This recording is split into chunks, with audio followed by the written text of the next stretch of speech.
This customer reached out requesting a wedding cake, and this has got to be my absolute favorite cake request.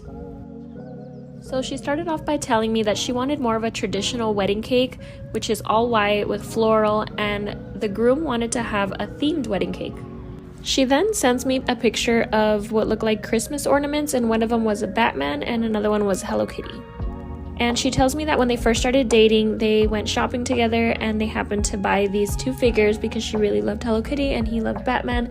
So they bought these together and that's become their thing. So the groom wanted to go with a themed character wedding where it would be Hello Kitty and a Batman wedding cake.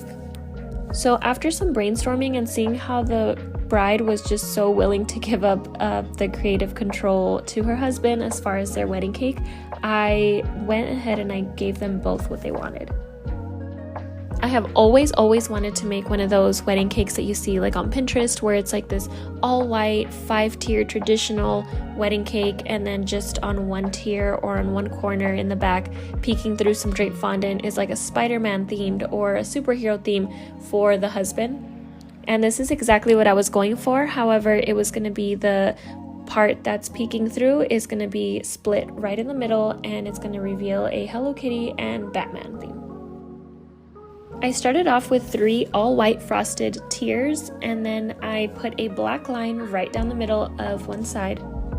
And then I added a large piece of pink fondant to one side of that black line, and then a large black piece of fondant to cover the other side of that black line. Then I just began decorating each side to match each theme, and I did use an edible image for the Hello Kitty and for the Batman logo, but everything else was made out of fondant. I want to say the part that took me the longest for this theme side of the cake would have to be those buildings on the Batman side. I did cut out the buildings on a large strip of black fondant, and then I placed that over some gray fondant, and then I cut it out all over again.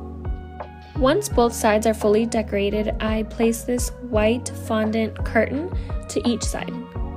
Once both sides of that curtain are placed, I begin with the other side of the cake, which is that all white traditional wedding cake that the bride was requesting. And I start this side by using a white strip of fondant as a border for the bottom of each tier.